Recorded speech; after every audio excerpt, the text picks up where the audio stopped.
सर्वात पहिल्यांदा मी देशाचे पंतप्रधान माननीय नरेंद्र मोदीजी आणि भारत सरकारचे आभार मानतो की त्यांनी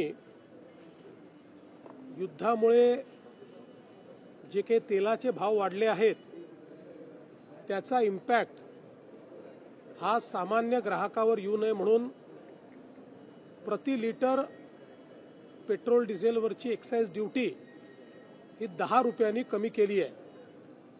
त्यामुळे कच्च्या तेलाच्या वाढलेल्या भावाचा इम्पॅक्ट हा आता ऑइल कंपनी सहन करणार आहेत आणि भारत सरकार सहन करणार आहे।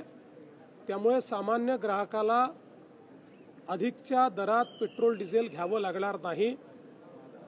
मी याबद्दल भारत सरकारचे आणि प्रधानमंत्री मोदी यांचे आभार मानतो।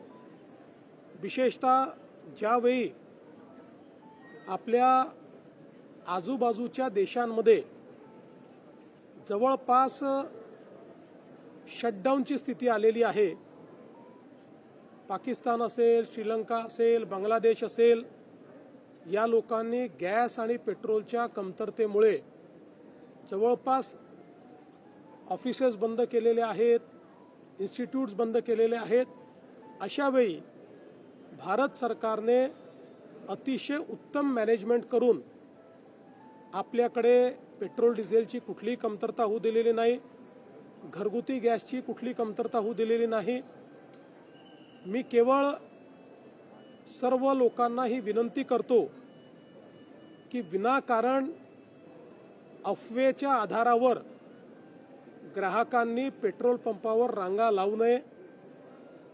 आपल्याकडे 1 महिन्याचा पेट्रोल डिझेलचा पूर्ण स्टॉक या ठिकाणी आहे, पण विनाकारण जर पेट्रोल जास्तीचं भरून घेतलं, रांगा लावल्या, तर त्यातनं सप्लाय आणि डिमांडवर ताण निर्माण होतो आणि कृत्रिम टंचाई निर्माण होते। त्यामुळे अशा प्रकारची कृत्रिम टंचाई निर्माण होऊ नये या दृष्टीनं आपण नेहमी ज्या प्रकारे पेट्रोल डिझेल भरतो तसंच पेट्रोल डिझेल हे ग्राहकांनी भरावं।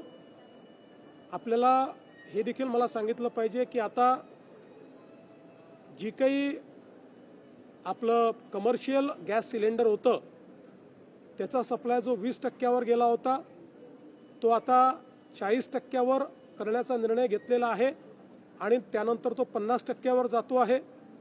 त्याच्यामुळे त्यामध्येही आता मला असं वाटतं की मोठ्या प्रमाणात रिलीफ हा प्राप्त होणार आहे आणि ज्या प्रकारे भारताची डिप्लोमसी चाललेली आहे आणि माननीय प्रधानमंत्री मोदींचं इंटरव्हेन्शन चाललं आहे त्या दृष्टीनं मला असं वाटतं की पुढच्या काळात तोही सुरळीत होईल अशी अपेक्षा आपण धरूया।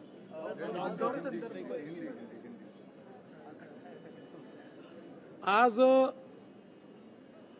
पल्स ही एक अत्यंत मोठी मेडिकल कॉन्क्लेव्ह महाराष्ट्र सरकारच्या वतीने आयोजित करण्यात आली।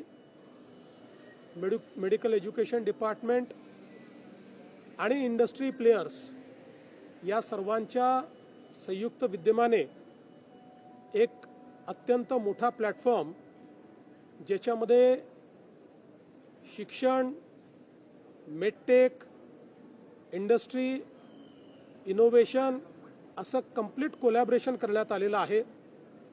मोठ्या प्रमाणात या क्षेत्रातले स्टार्टअप्स हे इथे डिस्प्ले केलेले आहेत। नवीन टेक्नॉलॉजीमुळे डायग्नोस्टिक्स आणि ट्रीटमेंट प्रोटोकॉलमध्ये जे काही बदल आहेत ते बदल या ठिकाणी दाखवलेले आहेत। आमच्या समोर डॉक्टर लकडावाला यांनी इथे बसून नागपूरच्या जीएमसी मध्ये रोबोटिक सर्जरी केलेली आम्ही स्वतःच्या डोळ्यांनी बघितलेली आहे। त्यामुळे प्रत्येक व्यक्तीपर्यंत आरोग्य पोहोचवण्याकरता हा एक अत्यंत मोठा प्लॅटफॉर्म आहे। खूप चांगलं पार्टिसिपेशन इथे आलेलं आहे। देशभरातनं लोक या ठिकाणी पार्टिसिपेट करतायत, परदेशातनंही लोक आले आहेत। काही लोक ज्यांनी रजिस्टर केलं होतं ते जिओपॉलिटिकल सिच्युएशनमुळे येऊ शकले नाहीत, ते वेगवेगळ्या पद्धतीनं या ठिकाणी जॉईन होत आहेत।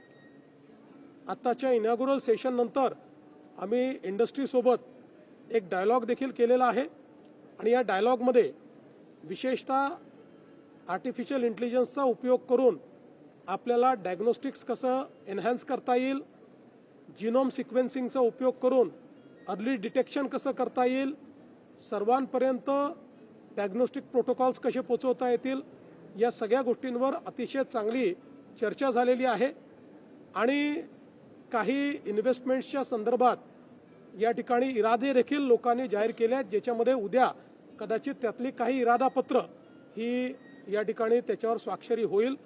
त्यामुळे एकूणच मेडिकल फील्डमध्ये एक अत्यंत मोठा प्लॅटफॉर्म म्हणून महाराष्ट्र शासनाच्या पल्सकडे आज पाहिलं जात है. मैं भारत सरकार का आभार व्यक्त करना चाहता हूँ, प्रधानमंत्री जी का आभार व्यक्त करना चाहता हूँ.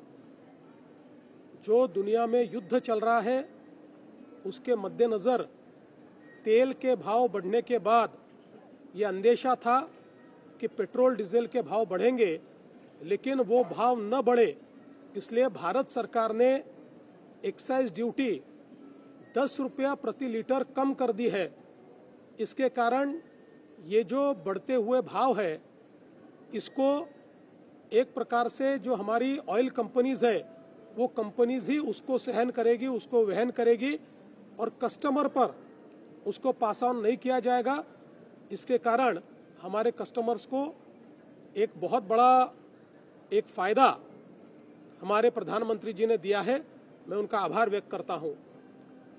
हम लोग देख रहे हैं कि जहां हमारे आसपास के पड़ोसी देशों में पेट्रोल, डीजल और गैस के संकट के कारण करीब करीब शटडाउन की परिस्थिति आई है. ऑफिसेज भी बंद कर दिए, कई जगह पर इंस्टीट्यूशंस भी बंद हो रही है. ऐसे समय प्रधानमंत्री जी के नेतृत्व में भारत ने जिस प्रकार से इस क्राइसिस का मैनेजमेंट किया है, हमारे यहाँ पेट्रोल डीजल की कमी नहीं है. हमारे यहाँ पर जो हाउस होल्ड गैस है वो भी दिया जा रहा है. कमर्शियल गैस में कुछ कटौती की गई है, लेकिन उसको भी अब वापस 50% पर लाया जा रहा है. तो मुझे लगता है कि एक प्रकार से जिस प्रकार की डिप्लोमेसी हमारे प्रधानमंत्री जी ने की है वो काबिले तारीफ है. मैं विशेष रूप से नागरिकों को ये आह्वान करना चाहता हूं कि पेट्रोल पंप्स पर वे कतारें न लगाएं, क्योंकि हमारे पास अगले 1 महीने का पेट्रोल डीजल पूरे तरीके से मौजूद है. इस प्रकार से वो अगर कतारें लगा कर ज़्यादा पेट्रोल डीजल इस अंदेशे में कि शायद उसकी कमी होगी अगर भरेंगे तो सप्लाई और डिमांड के साइकिल पर उसका स्ट्रेस गिरेगा और एक आर्टिफिशियल कमी उसके कारण तैयार होगी. इसलिए ऐसा न करे, ऐसा मैं सभी को यहाँ से ऐलान करता हूँ. उसके साथ साथ हमारे सरकार ने गैस के मामले में भी पूरे तरीके से एहतियात बरता है. जो हाउस होल्ड गैस है वो सबको सही समय पर मिल रहा है, उसके भी होर्डिंग की कोई आवश्यकता नहीं है और कोई उस प्रकार से न करे. और कहीं पर गैस एजेंसियां अगर गलत तरीके से पैसे मांगती है या गलत तरीके से एक आर्टिफिशियल इस प्रकार से उसमें कमी लाने की कोशिश करती है तो उसकी आप कंप्लेंट करिए, उनके ऊपर भी कार्रवाई की जाएगी. और साथ साथ मैं ये भी कहना चाहता हूं कि अगले पूरे समय का एक बहुत अच्छा प्लान भारत सरकार ने तैयार किया है. इसलिए सरकार पर विश्वास रखकर सभी लोगों ने एहतियात बरतनी चाहिए. लॉकडाऊन लागणार नाही हे केंद्र सरकारने जाहीर केलेलं आहे. जे लोक अशा अफवा पसरवता आहेत त्या सगळ्या लोकांवर फौजदारी कारवाई केली जाईल. मी स्पष्टपणे सांगतो, अशा पद्धतीच्या खोटी माहिती फेसबुक किंवा एक्स किंवा कुठल्याही सोशल मीडिया प्लॅटफॉर्मवर टाकणं किंवा अशा प्रकारच्या खोट्या पोस्ट या व्हॉट्सॲपच्या माध्यमातून पुढे पाठवणं तुम्ही फॉरवर्ड तरी केली तरी तो गुन्हा ठरेल आणि अशा गुन्ह्यातल्या प्रत्येकावर फौजदारी कारवाई होऊ शकते. त्यामुळे मी सर्वांना या ठिकाणी स्पष्टपणे सांगतोय की खोट्या अफवा पसरवू नका, नाहीतर फौजदारी कारवाईला सामोरं जावं लागेल.